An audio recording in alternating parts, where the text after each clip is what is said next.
So today we've got Tjeu from Mental Profit. He's a good friend of mine, former Y Combinator alumnus, and he's got some really interesting stuff to talk about today. So Tjeu, do you want to jump in and share your screen, and we'll kick things off? Sure, let's do that. Okay, let me go in presenter mode.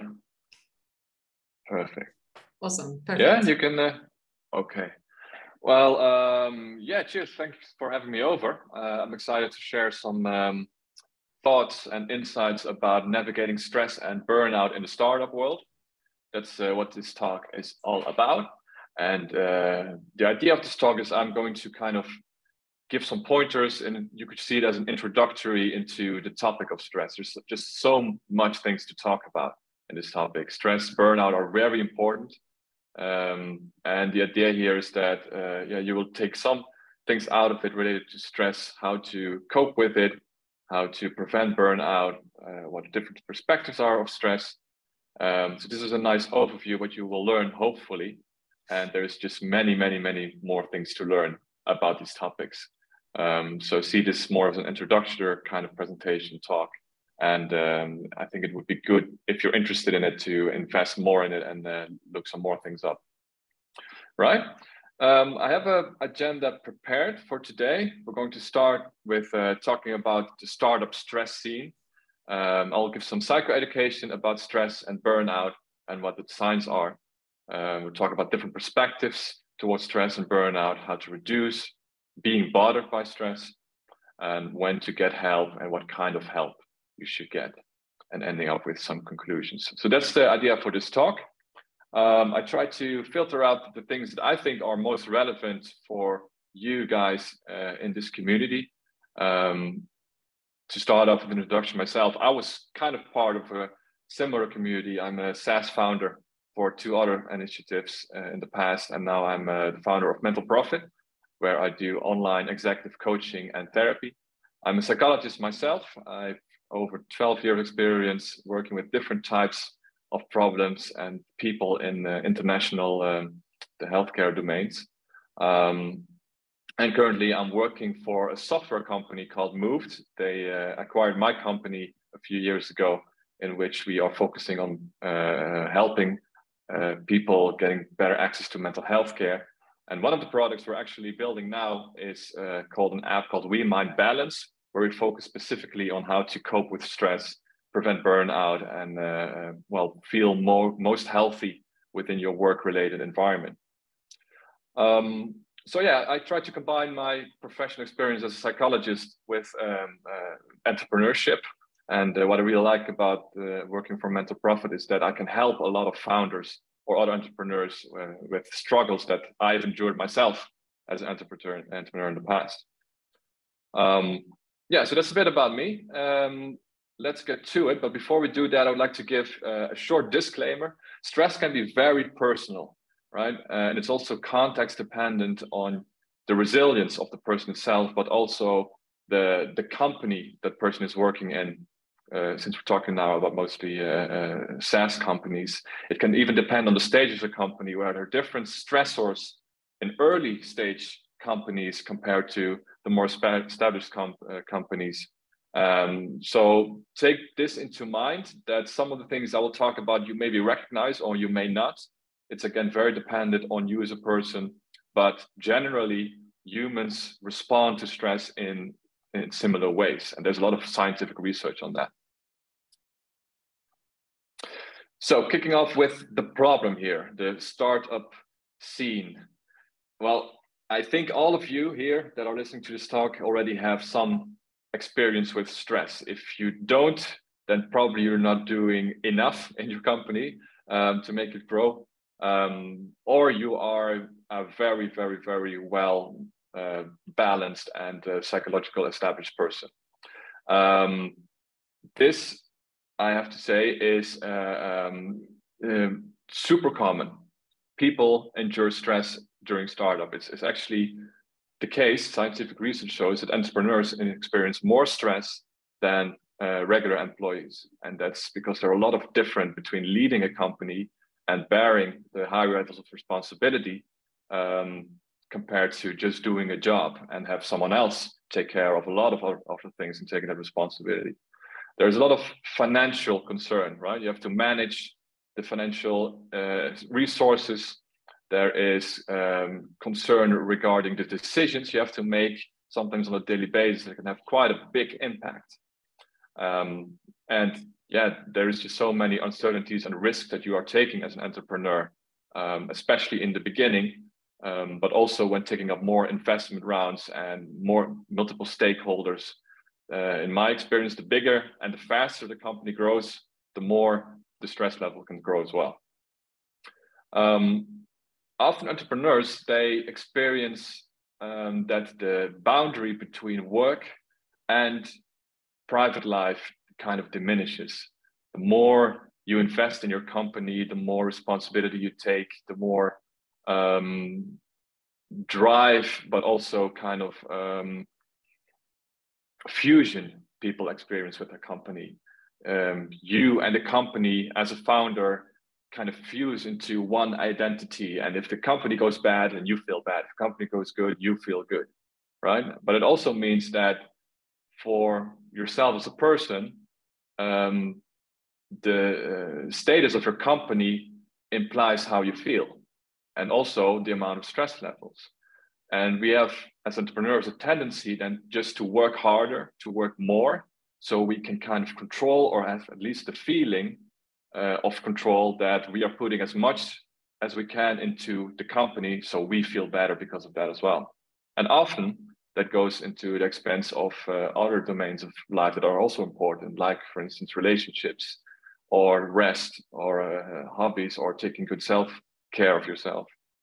So this is a common thing that we as entrepreneurs experience, leading to a work-life imbalance. And that's a very, very high stressor for most of us. And I talk about we, well, because of my own experience. I've noticed that I've just worked a lot, much more than I used to work during a regular job. Often entrepreneurs, they work 6 days, 7 days a week. They take not enough holiday, or at least much less than they used to take. They work during the day. They often work during the night. It depends also, if you work internationally, whether you have meetings in different time zones, you have to get up early, or if you have to just take in so many extra things into account that can lead to working longer than you used to. And that can lead to chronic energy depletion, and just, you know, chronic stress levels that are high. Plus, as an entrepreneur, we have limited support structure as well. If you're an employer, you can often fall back to HR services, to other fellow employees. You can talk about, share, and kind of spread out responsibility and the workload. As an entrepreneur, especially single founders, you don't really have that other person next to you that you can go to for support. So I think it's really good that with the StartupSauce community, you have some sort of support group behind you that you should contact and can contact whenever you feel like you can share, and you can ask other people for help and support. So this is a good initiative. I think this is worth mentioning. So yes, summarizing, starting your business means stress.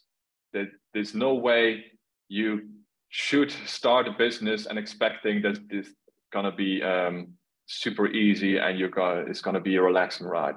It's all about expectation management here for yourself. So if you want to start a business and you want to grow it, you want to get as much as possible out of it, and even doing the investment rounds and just finding that exponential growth, that means you're probably gonna have stress. So it's good to take that very seriously and learn more about it, so you and your company can fare well. So I would like to share some definitions about stress and burnout. Here, stress is defined as a physiological and psychological response to external pressures or demands known as stressors. I highlighted response because a lot of people think that stress actually is the problem here, but stress is a signal that comes from the brain as a response to an actual problem, or at least a perceived problem.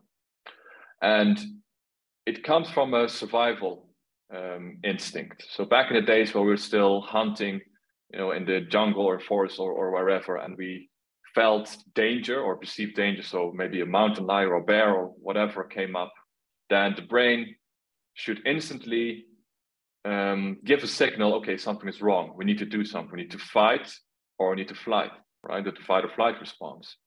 So when the brain perceives something that can be potentially damaging or dangerous, it sends a message to the body to prepare for action. And this is the stress response.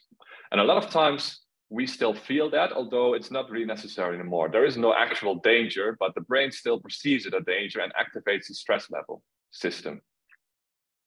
And especially if you are in balance for a very long time, this stress signal system can become more and more sensitive. So you get easily triggered by things, by stressors that have not triggered you in the past before, for instance.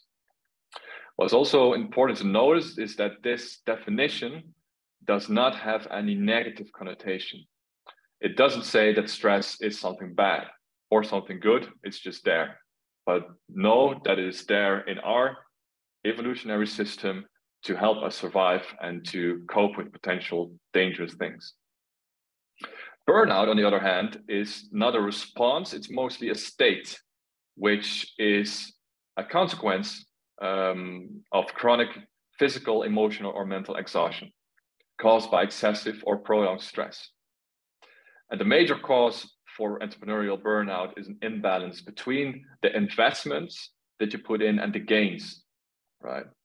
So if you don't take care of your stress levels well, and you prolong high stress levels, this is a heightened chance that you will end up getting a burnout, which then your brain says, okay, we perceive so much danger, you didn't do anything with it about it, we're just going to shut down, we're going to go into a state where you're not allowed to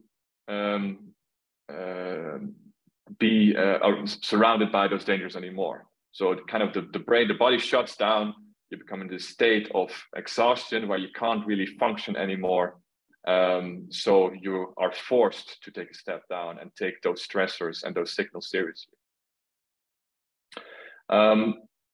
Stress and burnout here are not the problems, they are symptoms, right? So it's very important that if you notice these symptoms, for instance, feeling tensed, feeling nauseated, feeling tired, feeling like cloud-minded, like you can't think straight anymore. There are many signals, but take them seriously, right? Take especially stress seriously, because that's something that you can change, that you can improve on. If you don't, you can get a burnout, and then you're in a state where you cannot just simply adjust some things and then you feel better. Burnout is a more long-lasting state and not a temporary response like stress is. Right, so this is a distinguish between stress and burnout as well, and I think it's important to know why they exist. They try to help us, giving signals that could potentially protect us from harm. There are several tactics you can use to cope better with stress and to prevent burnout. And one of them is to think differently of the concepts. A lot of people see stress as something bad. Okay, we shouldn't be stressed. It's not good, right? And a lot of people, including myself, feel it's annoying. If I'm in a meeting or I'm giving a talk like this, and for instance, with me, just half an hour before, my stress levels build up. I feel like, I'm going to do well or not. And I know from my experience that I've given a lot of talks, eventually it'll all work out fine. But still, my brain perceives a potential danger, maybe that the talk will go wrong, gives a stress signal, and then I get distracted by these bodily symptoms that don't help me at all. So a lot of people in this way build up a negative relationship with stress, while stress is actually something that is meant to help us, right? And we can distinguish between negative and positive stress. So negative stress in this sense would be something that demotivates you, that is not helping you to reach the goal that you intend to reach. While positive stress is a motivator. It helps you, and as I said, it's a signal that prepares for action. It can help you achieve those goals. For instance, if you would play sports, then there is a lot of stress going on, right? But you don't see it as negative. You see it as, you feel it as something exciting or something that gives you adrenaline or that helps you to put in that extra sprint or spurt to reach the goal as soon as possible, right? And it's important that we don't keep seeing stress as something bad that we need to reduce as much as possible, because stress is something that can help us. In that way, stress is a very important indicator, an important motivator and drive for us, right? So if I wouldn't feel stress at all about my company or my work, then that probably also means that I don't care enough about the company as well.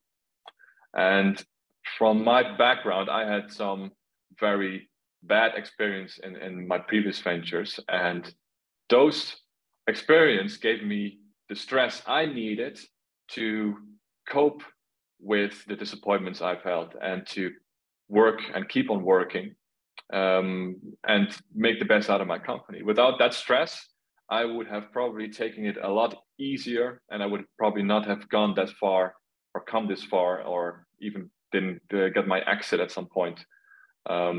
So I see stress not as a bad thing. I see it as my friend, and I think that helps instead of your enemy. Maybe to give a nice metaphor, right? If I would see stress like this glass of water I am holding, right? And if I don't want this stress to affect me, I'm just trying to get it as far away as possible, like this, right?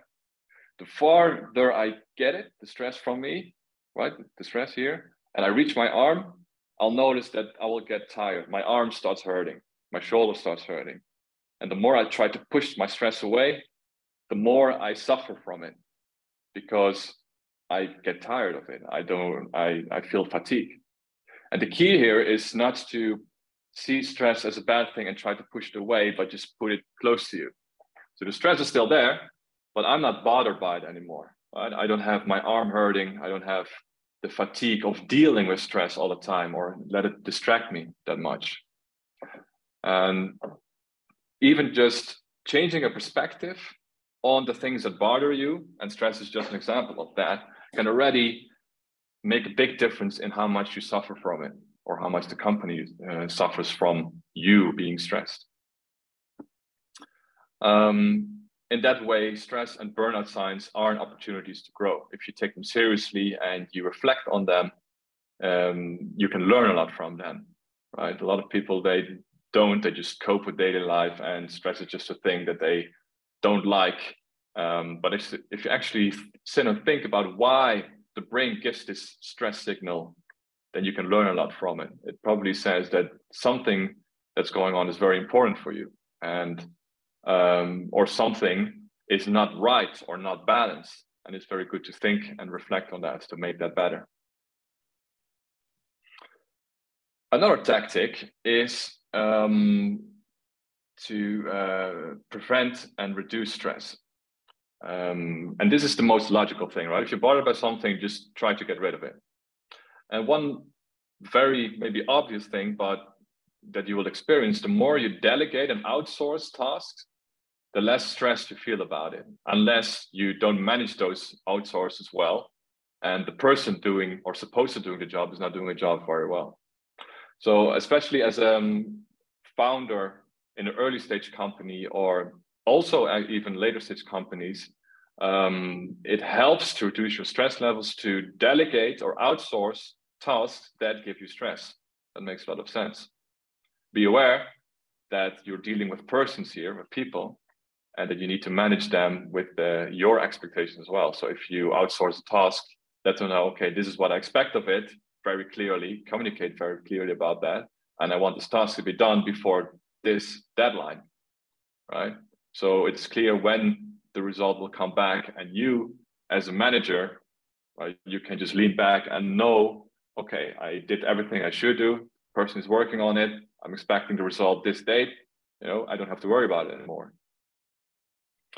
Founders have a tendency to do more things themselves just to keep control, or they feel like they don't want to bother people, or they feel like they don't have the resources to delegate or outsource them.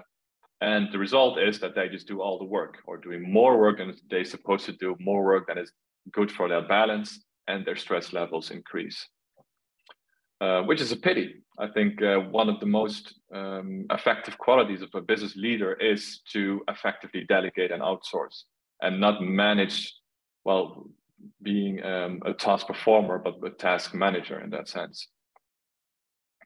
I think it's very important in this to set boundaries for yourself. So how much work am I willing to pick up? And a lot of founders, including myself, have noticed that those boundaries shift from the moment where you start a company and the work task load increases, that you feel, all right, well, I'm just going to put in another half an hour or another hour. And then that becomes a new standard. And by that, I've noticed that at some point I was just working all the time. And I had to remind myself on a Sunday afternoon, maybe it's good to take a break and go for a walk and do something else. It's very important that you set boundaries for yourself, but also for other people, for your co-founders, and that you help each other, remind each other of those boundaries, and you protect them.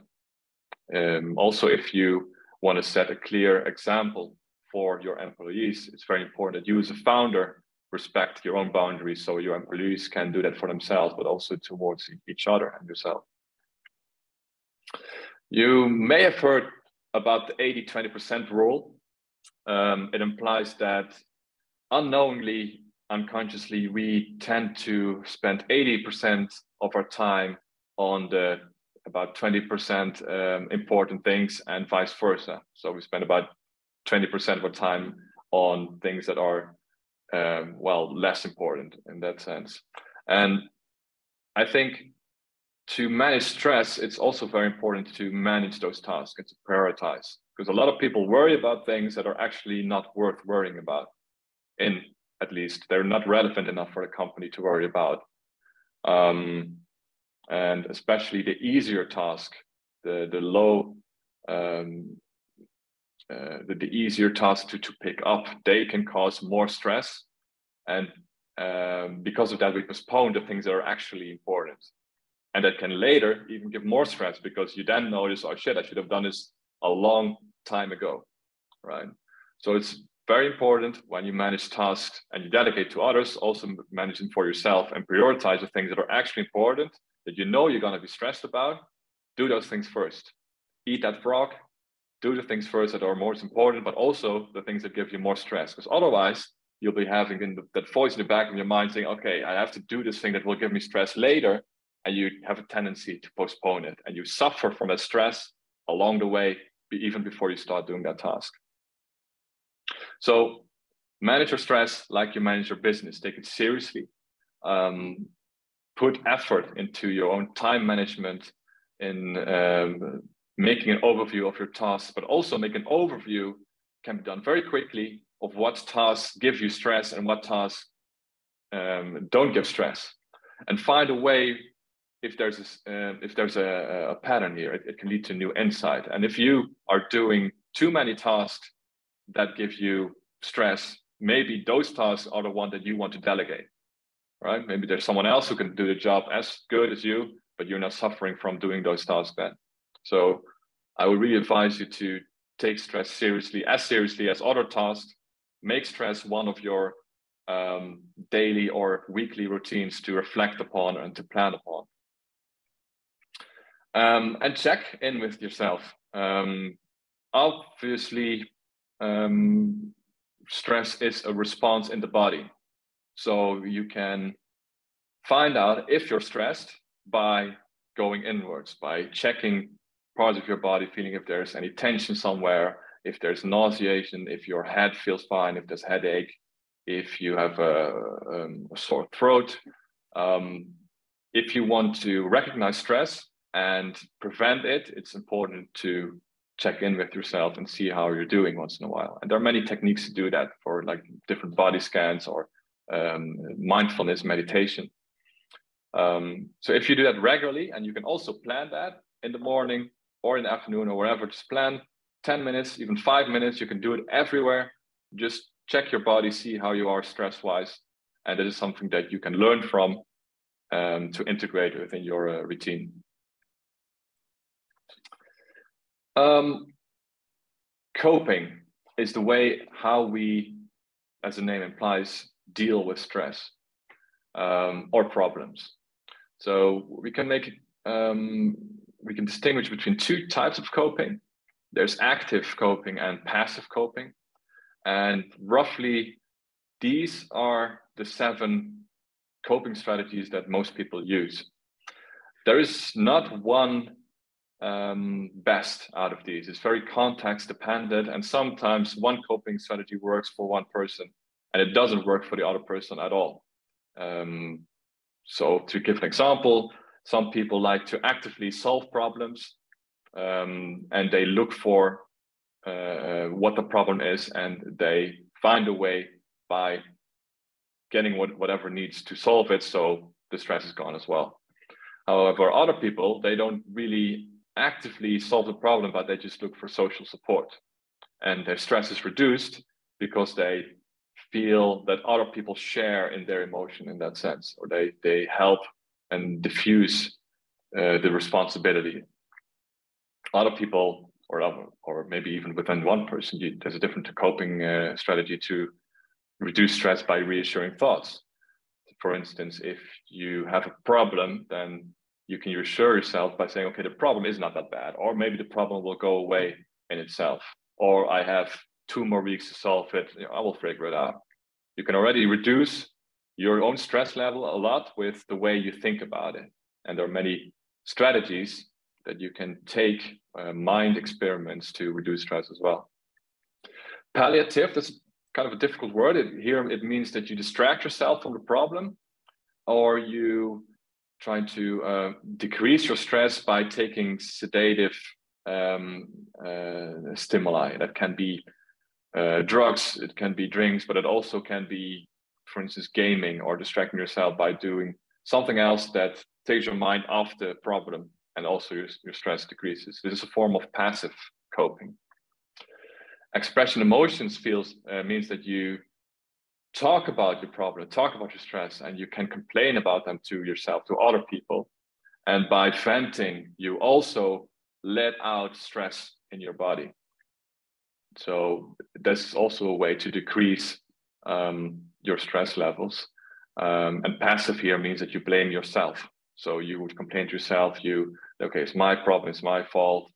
And for some reason, this also helps in decreasing stress levels. And the last one, avoidance, is just to not think or worry about the problem at all. Just don't cope with it at all and hope it will go away by itself. Probably not the most tactic one in most cases, but it can work for some. And maybe by listening to me, you recognize some of the coping strategies that you use yourself, or you have a tendency to use maybe one or a few of them. Again, not one of these strategies is better than the other. It depends on the problem, it depends on the context, it depends on you as a person, it depends on other people involved, whether these coping strategies are effective or not. But no, there are different ones, and you can choose to step out of your comfort zone and to maybe do an experiment, or to try different coping that you are normally tend to use, just to see what would happen. And the more coping strategies you have in your arsenal, I think will make you a more flexible person and flexible entrepreneur. So in different situations, you have the capability to choose a different coping than you're used to. And it will make you more flexible, and will probably lead to better outcomes on long term. Right.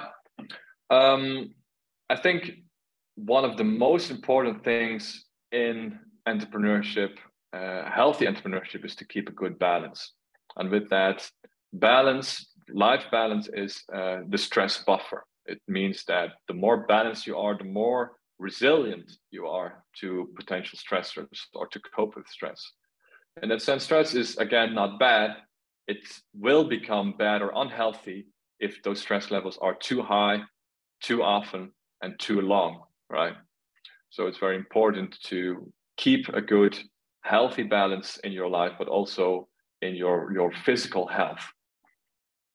And the advice I would give you in any situation, whether it's in a startup or a business or outside of it, prioritize your self-care. It's the most important thing. Do not try to mitigate in that, putting your business before your own health. I've been there. I had my fair share of stress, but also burnout complaints. And this is something that I really had to learn throughout my businesses, to become a better leader by prioritizing my self-care in that sense. And that has really, really paid off. It's something that more experienced founders will share and tell as well. The more balanced you are, the more effective you are as a leader, as an entrepreneur, and the more effective your company will grow as well. By self-care, I mean mostly that you take enough rest, you take enough sleep. Healthy sleep hygiene is important there as well. That means that you go to bed around the same time, you go out of bed at the same time. There are a lot of things that you can do. It's something you can Google maybe, sleep hygiene, things that you can do to improve the sleep quality. It also has to do with food. So try to eat healthy and vary it. I'm not a psychologist. I am a psychologist, not a dietist. I can't really give a lot of advice on that. But I have helped other founders who had a lot of physical problems because they were eating unhealthy. And to give a specific example, one of them was hospitalized because his intestines were just not responding well to the fast food he was taking in. That he chose to eat because he just didn't have the time to cook, and he didn't have the financial resources to buy healthy food, and that took his toll. With self-care, I also mean taking breaks and taking rest.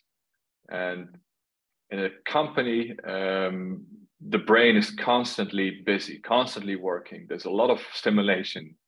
Emails come in, the WhatsApp messages, worries, your own worries of your own mind, things that you need to do. So you need to compensate for that. Otherwise, you will drain the brain. You will notice that if you work nonstop without having breaks, that you will become less productive. There's a lot of research on that. You will notice that you will become less efficient, or other people notice that. And this is a very subtle thing. A lot of people have a tendency to just keep on going, and by the end of the day they are drained, they're exhausted, and they are not aware that it's because not necessarily the amount of work, but the amount of breaks, small breaks they have for the brain to have a little rest moment to recover from it. And in those breaks, I really advise you to do nothing, right? So just give the brain a moment to recover, because the brain needs that. And with nothing, I don't mean go on your phone, go on reading the news or watching some YouTube films or whatever to distract yourself. And you kind of think that you're doing nothing, but the brain is still processing all of that information. So with nothing, I mean do absolutely nothing. Maybe close your eyes, do a self-scan. So maybe check your body, how stressed you are, go for a walk. Walks are extremely good for the brain to recover, especially outside in nature. And related to that, working out is a very, very, very good medication, I would say, for stress. As I said, the brain gives a signal to the body prepares for action. But most of the time, the action doesn't happen. So all those adrenaline levels and stress levels remains in the body, and we don't do anything with it. While working out is actually a way to get those stress adrenaline hormones out of the body. You're using them. You're putting those action hormones actually into action. The muscles, they tense up when you're stressed, and you then use them to move or to exercise. Research has shown that working out is one of the best ways to reduce stress levels. So I would really advise you to put that into your routine. Plan time to work out. It doesn't need to be high intensive. Just move, make your body move where you're not working at the same time mentally, but working with your body. With that, balance also implies that there is more to life than just a startup, although it doesn't feel like that sometimes. Right? It's important to invest also in your family, in your relationships, in hobbies, to keep more balance as a person.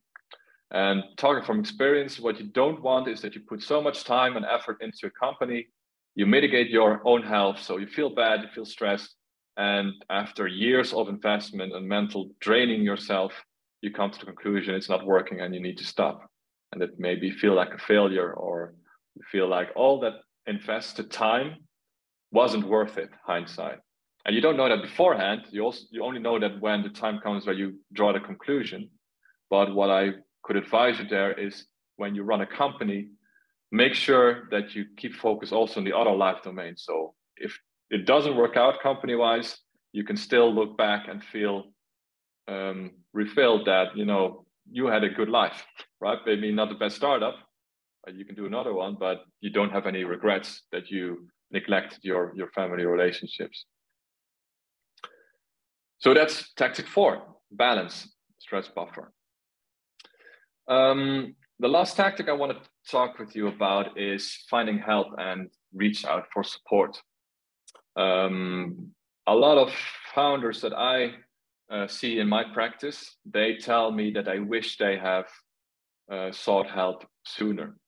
And most people, it's a tendency, they look for help when it's too late, actually, when they have so many complaints, so much stress that they feel like, okay, I cannot cope with it myself.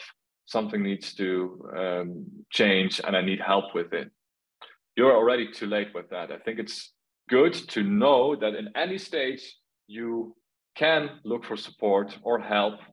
It can be different types of help or support, but they are there. There are a lot of people who probably care about you and are interested and willing to hear you out and to think with you how you can reduce stress levels and with that prevent burnout. So I recommend you to talk with others about this. There's still a stigma that a lot of entrepreneurs think, okay, I should be able to do everything myself and not feel stressed and be healthy and grow a company. So usually the business entrepreneurial talks go about business and not about how people actually are doing behind the business. So I would really advise you to have that conversation, and you will learn that a lot of other people are struggling with exactly the same things you are, maybe in a slightly different way, but it feels really good to have that conversation, to have a new insight, but also to learn that you're not the only one. So again, StartupSauce is a great initiative in that you have a community you can reach out to. Do that. Use those. I think they're called those 2 weekly meetings, the Mindmaster meetings. Use them to ask questions, to share things, and talk with them. Talk with other people about it. You'll notice this is one of the most helping things, that you are not alone, and just do it. With that, there's a lot of information there, not within people out of experience, but also by research. I think that psychological stress is the most researched concept within psychology. Many experiments, there's so much things that you can find online or in books, sources where you can learn, get more insight about what stress is, what burnout is, how to prevent it, what you can do, different techniques, strategies, even more tactics that I'm explaining in this very short talk. So not even getting that information is helping, but also feeling that you are doing something, right? So instead of being on the sideline of a soccer match and you're just watching the game, you're stressed and you don't do anything. You can only just like cheer, or you can scream against the players. But you can be an actual player and start playing and do something to find out what works or doesn't work for you. And even just doing that, so putting action in, changing your life, or making moves. Maybe it's not the right direction, but at least moving can already be helpful in feeling that you are at least tackling the problem, or you're putting effort in it instead of just passively waiting or ignoring the problem. So that can help as well. There are many coaches that can help you with stress reduction, or any of the topics that I just talked about today. Specifically executive coaching, those are professionals that know from own experience, or at least from their career, what specific stressors exist for business leaders. And next to that, there's therapy. And I think you can make the distinction there, in that coaching is more directed to helping someone reach a goal. Therapy is more about changing someone that is suffering, right? So I think you can say coaching is more making yourself from 0 to +1. Therapy would help you getting from -1 to 0, if that makes sense. There are a lot of coaches, there are a lot of therapists. I think it's helpful to reflect on where your problem is. Is it something business related that you need advice on, but you're not mentally struggling or mentally suffering a lot from that? I think coaching is the way to go. With therapy, on the other hand, the focus is mostly reducing the suffering or helping people to function better because of psychological complaint. And therapists in this sense are usually psychologists. Executive coaches can be also psychologists, but can also be people with an entrepreneurial background. There are many different types of coaching and domains, but also many different types of therapy. Just as a few examples, I'd like to share with you some that are in my arsenal that are used in the Western psychology. I think the most research and commonly known is cognitive behavioral therapy, where we see stress as an emotion that is something we cannot deal with directly. We don't have a button to switch off stress, right? But what we can do is to change our thoughts or our behavior that's related to it. And cognitive behavioral therapy tries to change the emotion via cognition, that means thoughts, and behavior. So there are many things that you can do behavior-wise, but also many ways that you can think differently, and that will result in changing the emotion. So it's mostly aimed at doing thought and behavioral experiments and trying to prevent yourself from going into a psychological bias and having automatic negative thoughts. It's the most researched therapy, most evidence-based therapy, and if this maybe resonates with you, then I would say look it up. It could be helpful. Another one is called acceptance and commitment therapy, which says that stress is not really that uncommon. It's part of life, right? And it's not, again, the idea to reduce stress as much as possible, but to grow as a person and become more psychologically flexible so you can deal with the stress better. And there are many ways, many techniques to do that. Acceptance and commitment therapy has different domains to approach stress, things that you can do, but it says as long as you have a valuable and clear path in life, that's more important. Don't let stress take you away from that path. And it also includes mindfulness, includes techniques to diffuse from your stress level. So you are not your stress. You can take distance from your own thoughts, your own feelings. There are many different ways to increase psychological flexibility. So that's core of acceptance and commitment therapy, or ACT. And a last one I just wanted to share is called EMDR, which is mostly related to trauma therapy. And trauma is a very big stressor. PTSD post-traumatic stress disorder is an extreme reaction, a stressful reaction to traumatic events. And you can think now, okay, well, a trauma, that's maybe too harsh. It's nothing for me. But the idea behind EMDR and trauma therapy is that things that you experience, they leave a mark in the brain. They leave a memory, and just that memory alone can keep you feel stressed chronically, because although the event happened maybe a long time ago, the memory still persists.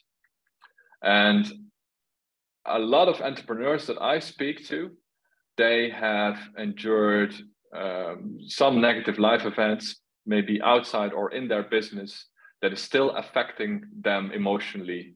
And it can be consciously or unconsciously. And sometimes it helps to use therapy to desensitize those negative events, so the person is not suffering from that mental representation that is still there somewhere in the brain as a memory. So this is a very different approach. And EMDR is a very effective method to desensitize you for certain things that you have experienced, but also things that you may fear of that can also leave a mental representation. So if I'm very afraid that my business would fail, cause me a lot of stress, there are therapies that can help you to desensitize that image of your company failing, and you will suffer less from it. It's just an example, but worth maybe to look into. Again, there are many more different types of therapies. Also, therapies that are not that common in Western psychology, but are worth looking up. I would recommend that too, and just see if something resonates with you and could help you. There are many coaches and therapists who work online, so you wouldn't have to travel to see them. That will help and save you some resources. But the key message is here: there is help, there is support, and use it. It's probably worth the investment to do that more sooner than later. And if it's not for you, you can always stop or decide to do something else, but know it is there. And I would say make use of it. This brings me to the conclusion, which is, well, hopefully already kind of clear from my story, what I'm saying here. It's the most important thing is that stress is there to help you. It's a healthy thing until a certain point. If you ignore stress, if you don't take it seriously, and you let it influence your life or your business too much, too often, too long, then at a certain point you will notice that it's harder to endure, it's harder to be resilient against it, and you will develop more symptoms because the brain will try more its best to tell you you're doing something wrong, stop it, do something differently, and burnout can be the result.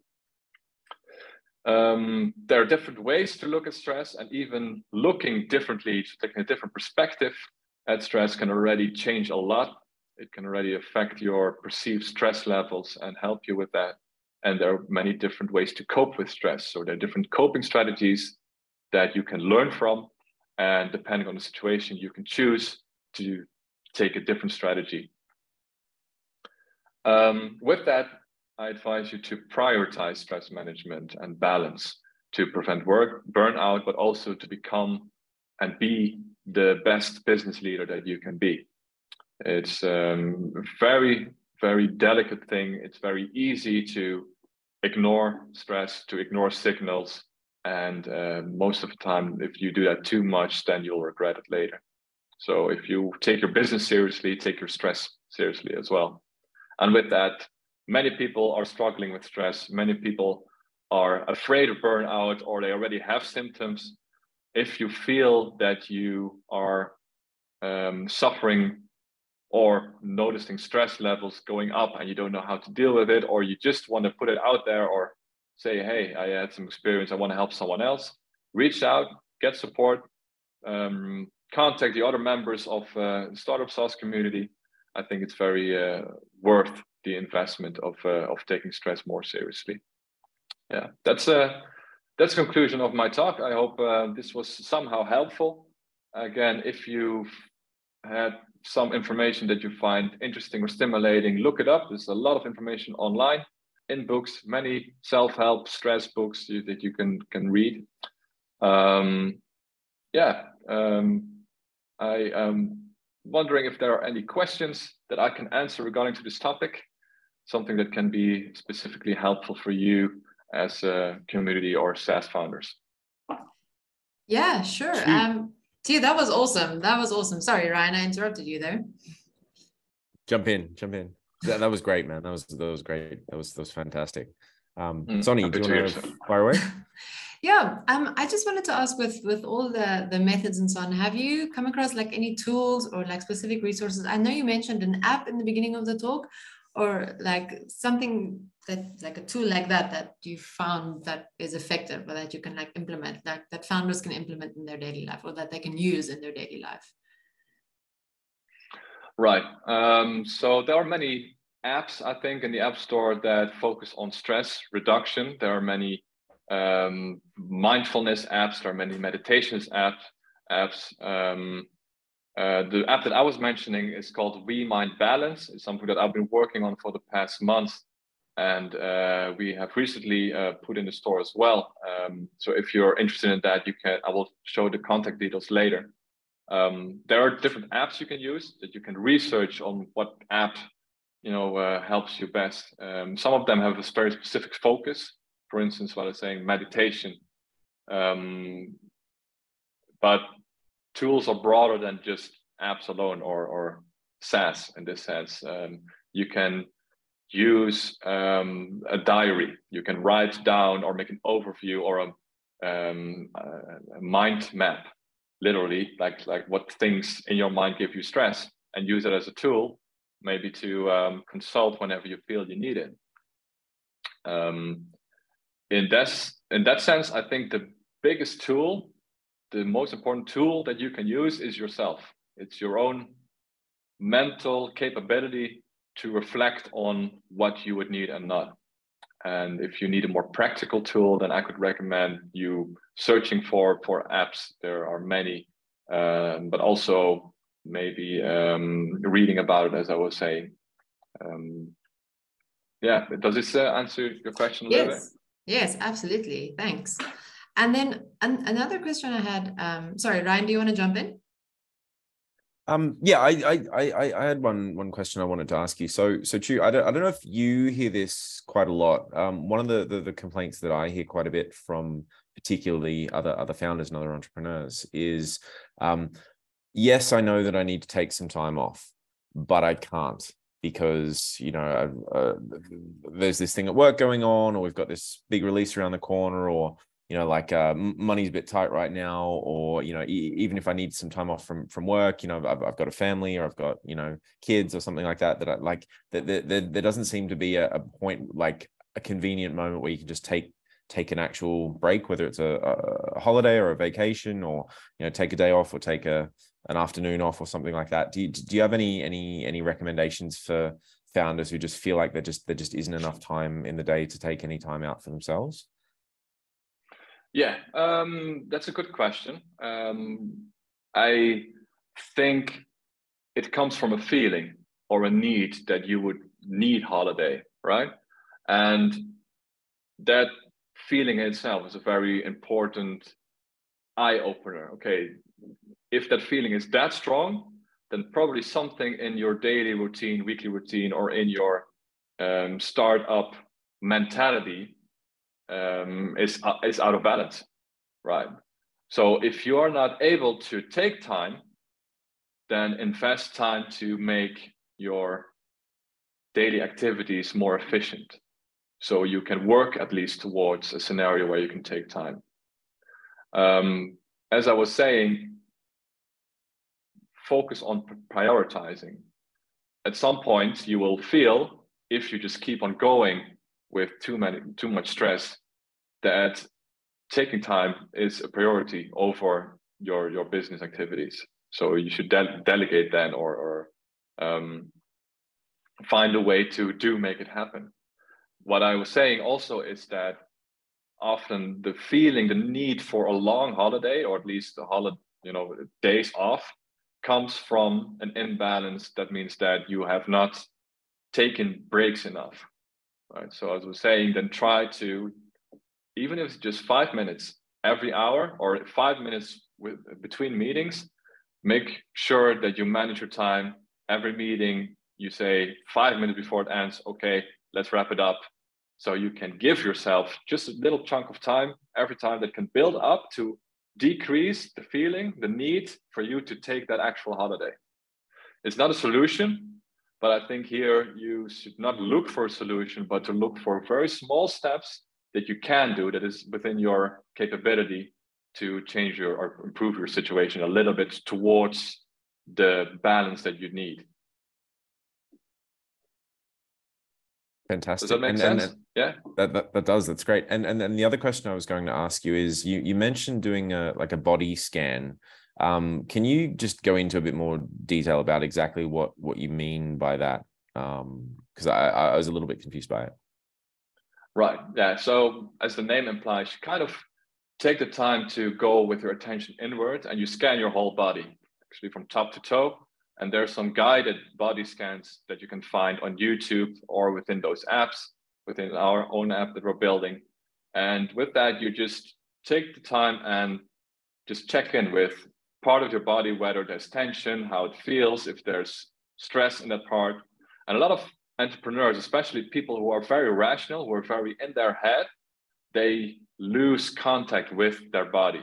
And the brain does produce those stress hormones, and people will notice it when it's too late, or they feel like, oh, well, I have so much pain in my neck when they wake up or when they go to bed, or during working out, they are stiff.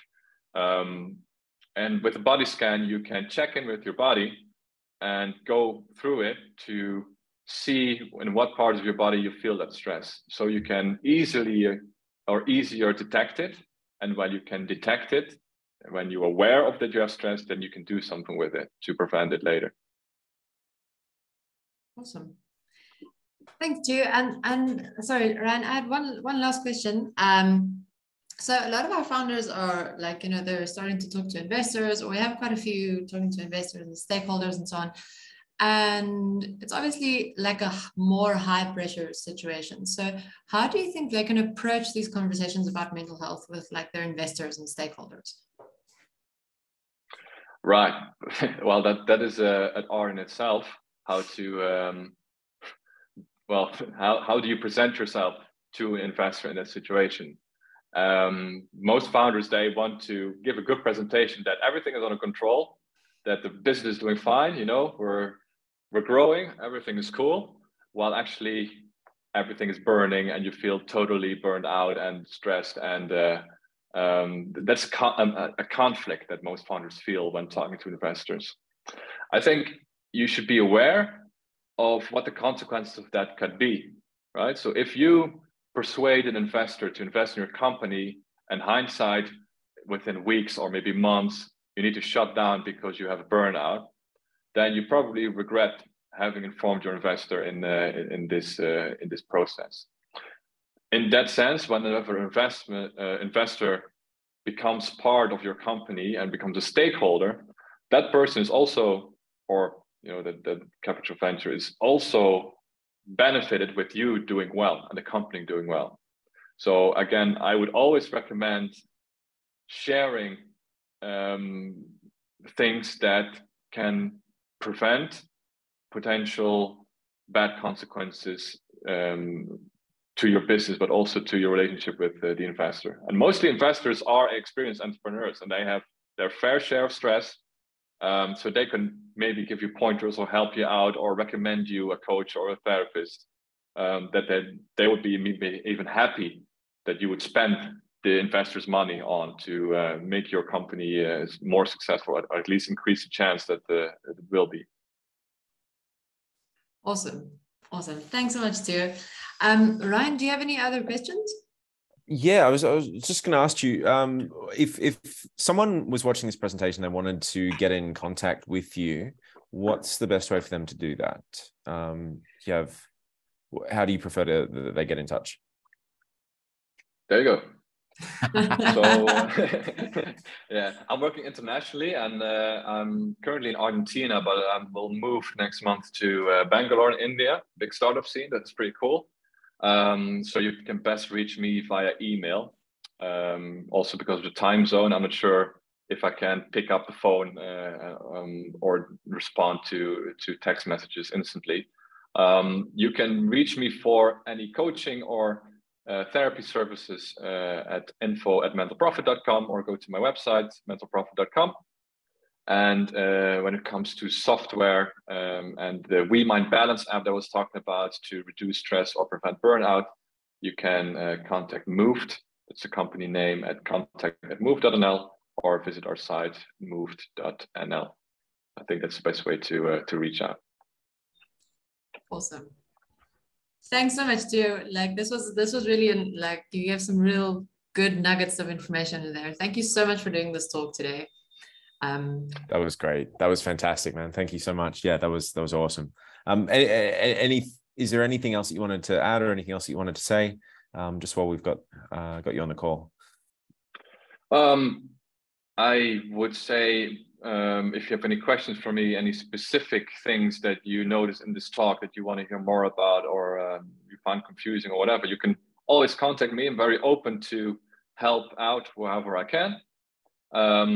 And again, I would like to stress out that you should take stress very seriously, and you will become a better founder and a better person of it. Yeah. So good luck with that. Awesome. Thanks Fantastic. so much, Tjeu. Thanks, Tjeu. Have a good day, mate.